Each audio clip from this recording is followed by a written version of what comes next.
Hey, y'all, welcome to a special edition of Reffing Down Here, looking back at the weekend preceding December 16th.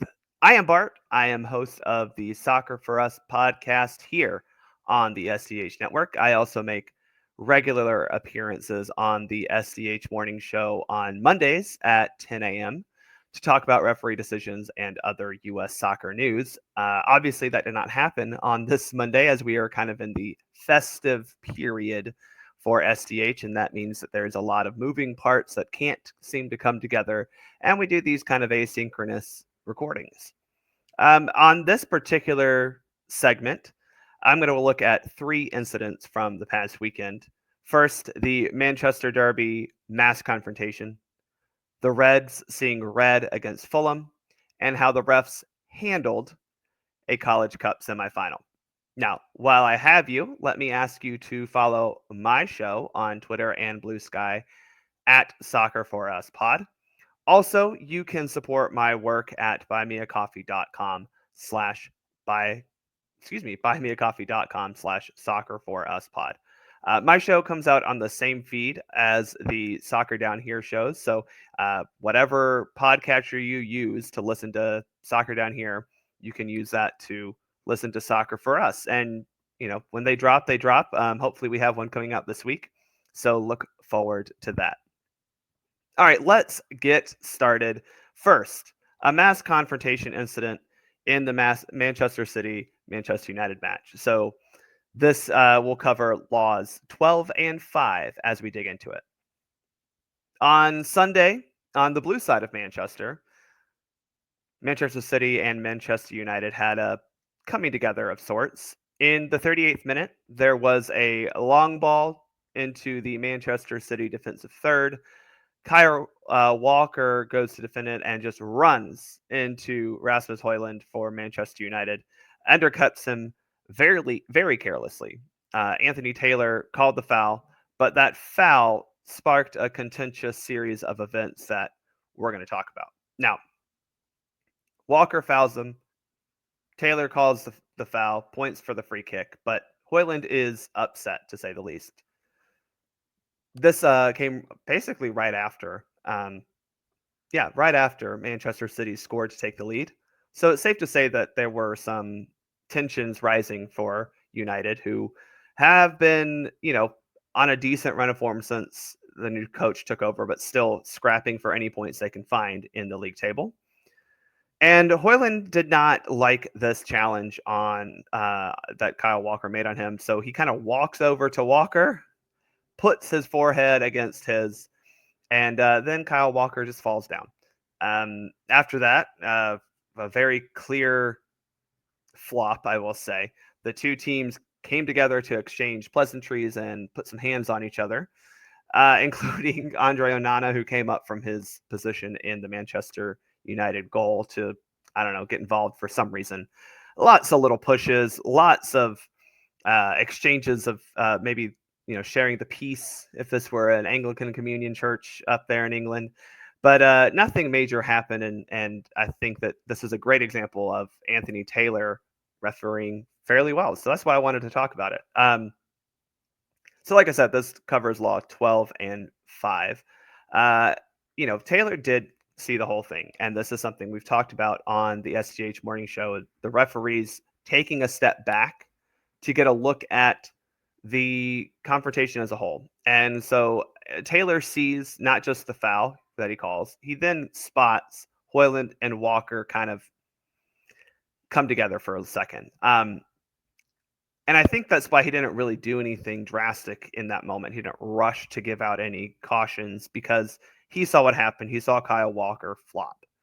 But he also stayed back to once he saw some other players getting in, because obviously, Højlund goes to Walker and Walker falls down. There's going to be some player involvement who, probably shouldn't be involving themselves. The foul was a clear charging foul by Walker. It's very careless, and I would even say possibly reckless, which could have warranted a yellow card on its own. Højlund's forehead alignment maneuver, whatever you want to call it, is silly. It's certainly under the umbrella of unsporting behavior outlined in Law 12.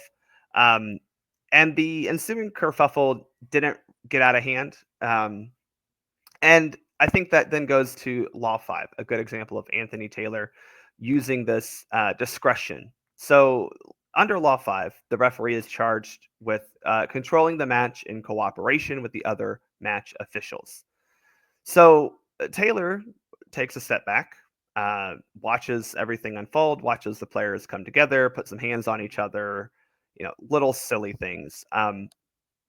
And other than Walker and Hoyland, there's not anything that deserves disciplinary action. And so, Anthony Taylor, understands he has three officials on the field with him, two ARs and a fourth. He also has eyes in the sky with VAR. So he's just making sure he can observe as much as possible so he can correct it in the moment. But nothing happened that he needed to correct or discipline. So he gives Walker a yellow card and he gives Hoyland a yellow card. Now, I think both of these were given for the unsporting behavior of creating the incident, but I will say that it wouldn't surprise me, and I haven't been able to see the actual report, if Walker's foul was what earned him a yellow card. Now, I didn't see Taylor bring out his yellow card immediately when the foul was called, so that's kind of why I don't think it may have been. But to me, Walker undercutting Hoyland like that could have definitely earned him a yellow card in this incident.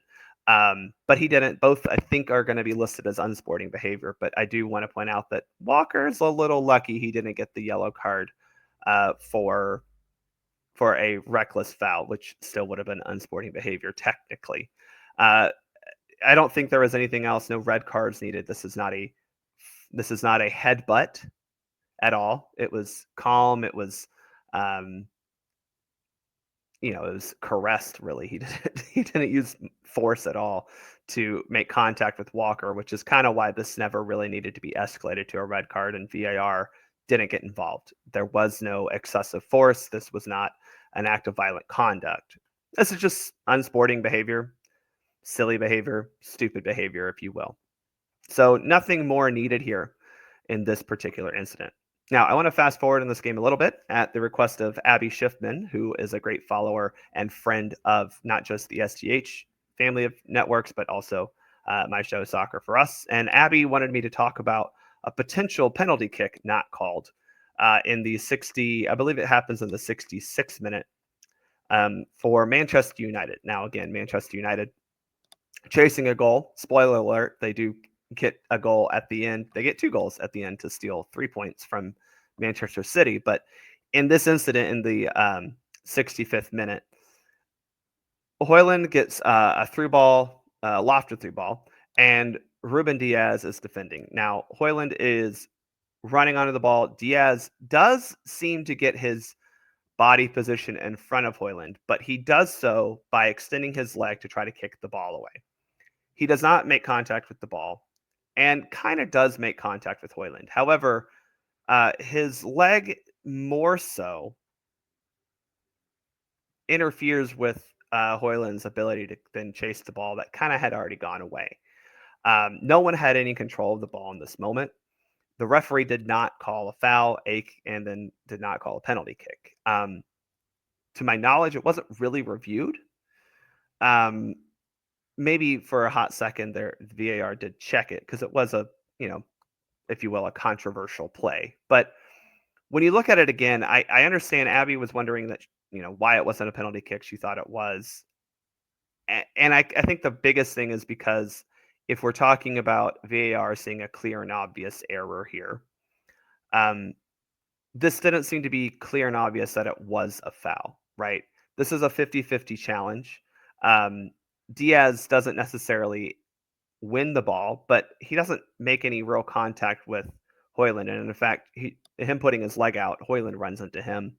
Now, had this been given a penalty, I could see how that could have upheld as well. But I don't think the referee not calling this is going to be overturned. And maybe Manchester United fans will feel a little hard done. But the fact that VAR didn't spend a whole lot of time on this kind of confirms this was not a big deal as maybe some of the United fans wanted it to be. So Again, spoiler alert, Manchester United does end up getting the victory 2-1 over Manchester City with some very, very late goals. But I think for this match, Anthony Taylor, a very experienced referee, does manage the match pretty well and definitely gets the yellow card offenses correct. And then I think gets the penalty kick call correct as well. Now we will move just southwest of Manchester to Liverpool, where Andy Robertson got himself a red card in the Liverpool Fulham match. In the 16th minute, Robertson cuts out across that Fulham was making. It was kind of a deep lying switch more than it was a cross, but he goes to control the ball and fails to do so. So therefore, Harry Wilson is able to take it off of him and immediately start heading toward goal. But basically, as soon as Harry Wilson gets the ball, Robertson trips him from behind. The ref blows his whistle, but this is a key thing. The ball does squirt to Raul Jimenez, who is making a run on goal. Jimenez tries to chip the goalkeeper, is unsuccessful, and then the referee blows his whistle. And this is a key point that I want to talk about because within the realm of Law 12, which is basically all this particular incident will talk about, there is a provision about a referee applying advantage. There's also the provision about what constitutes an obvious goal scoring opportunity and what happens if you deny one. So we're going to talk about those two things. First, let's talk about Tony Harrington having to consider whether or not Robertson did in fact deny an obvious goal scoring opportunity. Now, he blew the whistle and immediately produced a red card to Robertson for a dog so foul. First off, it's very clearly a foul. It's a trip from behind. It's a foul. Absolutely. But in the moment, Harrington does have to consider if it's a red card or not. So he has to go through the 4 Ds of dog so, which, as we've talked about before, are distance, direction, distance, and defenders. So the first one is distance to goal. The foul happens about 27 yards from goal. I think it's fair to say this is a safe goal scoring opportunity for what at this point is now Harry Wilson and Fulham. Direction of play, well, Wilson is heading directly toward goal after he nips the ball from Robertson. Distance to the ball, Wilson's very much controlling it. He's dribbling it. He's his first touch was fine. His second touch probably would have been fine had he not been fouled by Robertson. So his control of the ball and his ability to then make a play had he not been fouled, very clear. We check the distance to the ball criteria as well. The last one is defenders. I think it's very fair to say that while there may have been Liverpool defenders in the general area, they were all behind Robertson. So it's very unlikely they would have caught Harry Wilson in on goal. Now, yes, the goalkeeper was there, but we're not talking goalkeepers, we're talking defenders. And at this point, there were no defenders who probably would have had to stand a chance to catch up to them, even Virgil van Dijk. So even after VAR review, which the VAR review was for what seemed to be more so offside. I think they were double checking Dogso, but it seemed like they were checking to see that Wilson wasn't offside in the buildup, which possibly could have negated the goal. Which glad we didn't get into it because that could have been a very contentious offside ruling that we probably would have been talking about in this segment instead. But regardless, this meets all the requirements for a red card for Dogso. Robertson is rightly sent off. And I think Tony Harrington got this very correct in the moment, and I'm glad VAR upheld it. The second piece of this puzzle to this particular foul is the advantage application. Now, the play goes on for a half second, maybe a full second. The ball rolls to Raul Jimenez. Now, this is a good piece of refereeing from Harrington because he sees the foul. He holds his whistle for a second to see what happens to the ball because he knows this is a very clear and obvious goal scoring opportunity. And he can see that Raul Jimenez has a chance to get to the ball. So he holds his whistle for a second. He does not necessarily signal advantage or play on, but he does hold his whistle. He sees Jimenez get the ball. He sees Jimenez try to chip the goalkeeper, which I think at this point now is Alisson. I think he's back. I think Alisson is back. And then Virgil van Dijk does catch up to it and clears the ball before it gets into the goal. At that point, when Van Dijk touches the ball, Harrington blows his whistle. Now, the reason this is important is because Tony Harrington gave a red card to Robertson. Had he applied a true advantage and say Jimenez does score, right? The foul that Robertson commits is no longer able to be given a red card because the double jeopardy theory. So first off, I think Harrington doesn't really give a full-on advantage call. So I think that's one way that he's kind of saving himself a little bit. But for all intents and purposes, he does allow advantage to play, or at least allows play to continue, just seeing if an advantage occurs. Advantage does not occur. So he's able to call the foul, bring it back, give a red card. Had he not called the foul, had, again, Jimenez scored, or maybe the ball goes out for a corner kick or something, I don't know. To me, only in this incident, a goal scoring would have been enough to not call the foul back. Had he given that advantage, and again, a goal is scored or something, this foul could not have been a red card. It would have had to have been a yellow card foul because it's not a handball, a deliberate handball anyway. And while it's a deliberate foul, it is within the realm of a legitimate play on the ball. I mean, I think Robertson, you could see he's not trying to take down Wilson. He is, I think, trying to at least try to make a challenge on the ball. It looks like he's trying to tackle him, and he very badly misses. So if an advantage is played, and that advantage is then given and played through, once the next stoppage of play occurs, Harrington would have had to come back and give Robertson a yellow card, not a red card, because we do not allow for that advantage to be played outside of the box for something like this, and then to get, again, a goal and a red card. Think of this as the same way that we do not give red cards that often for fouls inside the penalty area when we're giving a penalty kick. And the reason is the double jeopardy theory that we have been using for almost a decade now, if not more. So we still try to extend that because you don't want to give a team a goal down and a red card at any point in time. That's really just not okay unless it's a very deliberate, handball or, if it's in the penalty box, a shirt tug or something like that. That's not a legitimate play on the ball. For Robertson, he's a little unlucky that Jimenez doesn't score because he would have stayed in the game. But in this instance, I think Harrington got it spot on. He saw the foul. He allowed play to play on for a half second. Once that advantage was very clearly gone, he blew his whistle, came back to the original spot of the foul, gave Robertson the red card, and allowed Fulham to then take a direct free kick from there. Good job by Harrington. But I just wanted to talk about the advantage part of that. And again, go over the dog so criteria. All right, final play that I want to talk about comes from the world of college soccer in the Men's College Cup semifinal, which, by the way, the Men's College Cup final is going on tonight at, this is Monday, so going on Monday night. You can watch that on ESPNU. So the question here is a handball by Vermont. Now, the game-tying goal scored by Yaiv Benzani with 7 minutes to play went to VAR review.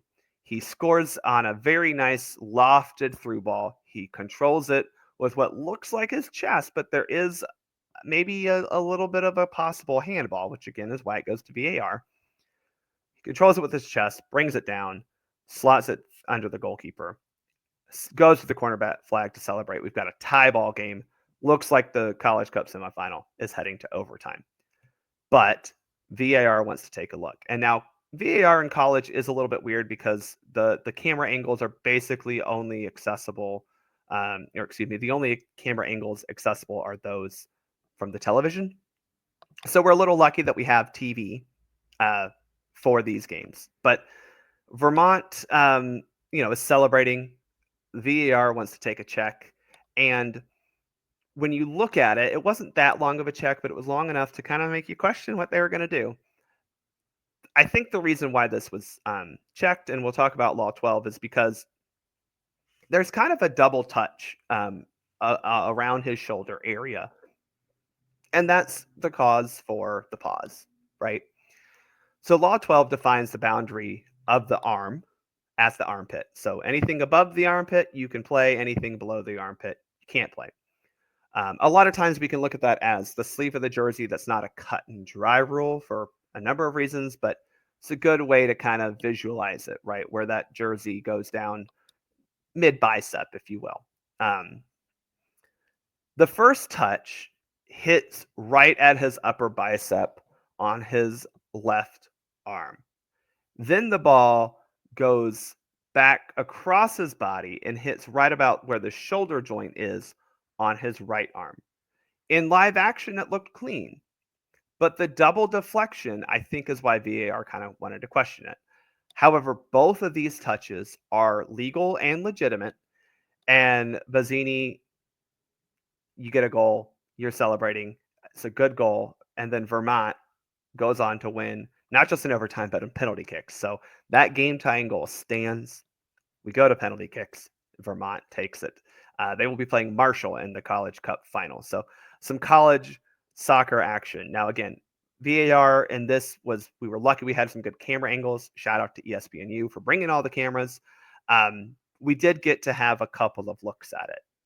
I do wonder, had this been maybe in a regional round or before that, or even a regular season, how many cameras we would have had put up to get the right camera angle, in which case I still think the outcome would have been the same because you wouldn't have had a legitimate view to see if it was good or not. But I would have been curious because I did not see a single camera angle that showed this to be any sort of handball, but I'm glad they at least took the time to check it.